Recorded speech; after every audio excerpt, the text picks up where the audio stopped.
ನಿನ್ನೆ ಮಧ್ಯಾಹ್ನ ಸುಮಾರು 3 ಗಂಟೆಗೆ ಹುಚ್ಚಯ್ಯ ಎಂಬುವವರು ರಥವನ್ನು ಎಳೆಯುವ ಮೂಲಕ ರಥೋತ್ಸವಕ್ಕೆ ಚಾಲನೆ ನೀಡಿದ್ದು, ನಂತರ ಸಂಜೆ 6 ಗಂಟೆಗೆ ಸಾವಿರಾರು ಭಕ್ತರ ಸಮ್ಮುಖದಲ್ಲಿ ಶ್ರೀ ಆಂಜನೇಯ ಸ್ವಾಮಿಯ ರಥವನ್ನ ವೈಭವದಿಂದ ಎಳೆಯಲಾಯಿತು.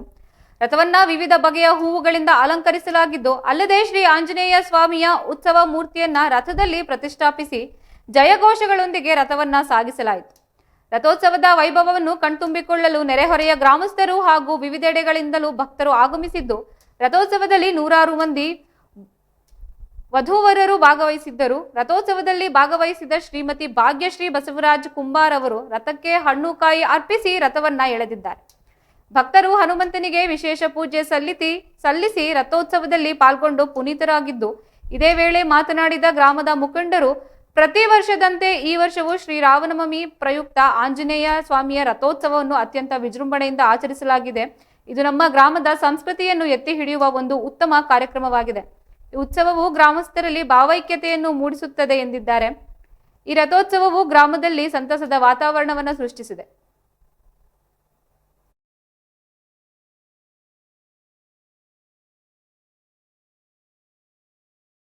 ವೀಕ್ಷಕರೇ, ನಾವು ಆಗಲೇ ತೋರಿಸಿದಂತೆ ಏನು ಹಗರಿಬೊಮ್ಮನಹಳ್ಳಿ ತಾಲೂಕಿನ ಮುಡ್ಕೂರು ಗ್ರಾಮದಲ್ಲಿರ್ತಕ್ಕಂಥ ಆಂಜನೇಯ ದೇವಸ್ಥಾನದ ನೋಡಿ ಅದು ಮೂರ್ತಿಯಾಗಿದೆ. ಅದು ಬಹಳ ಹಿಂದಿನ ಕಾಲದಿಂದಲೂ, ಯಾಕೆಂದರೆ ಪೂರ್ವದಲ್ಲಿ ಈ ಮೂರ್ತಿಯನ್ನು ಭಕ್ತಾದಿಗಳು ಮಾಡಿಸ್ಕೊಂಡಿರ್ತಾರೆ. ಅದುವರೆಗೂ ಇವತ್ತು ಏನು ಬಹಳಷ್ಟು ಆ ಮೂರ್ತಿಯ ಒಂದು ಮನ ತುಂಬಿಕೊಳ್ಳಲು ಭಕ್ತ ಜನಸಾಗರವೇ ಇಲ್ಲಿ ಸೇರ್ತಾ ಇದೆ. ನೀವು ನೋಡ್ತಾ ಇರ್ಬೋದು ಯಾವ ರೀತಿಯಾಗಿ ಒಂದು ಆ ಮೂರ್ತಿಯನ್ನು ಈಗ ಕೆಳಗಡೆ ಇಳಿಸ್ತಾ ಇದ್ದಾರೆ.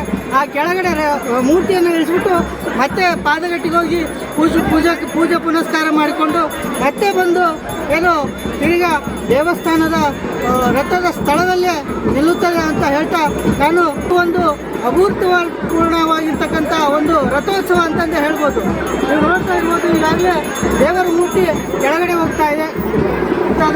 ಅಲ್ಲಿಂದ ಏನು ಪಾದಗಟ್ಟಿಗೆ ಹೋಗಿ ಪೂಜೆ ಮಾಡಿಕೊಂಡು ಬರುವಂಥ ಒಂದು ಪೂಜಾ ಸಾಮಗ್ರಿಗಳು ನಡೆಯುತ್ತವೆ ಅಂತ ಹೇಳ್ತಾ ಇರ್ಬೋದು.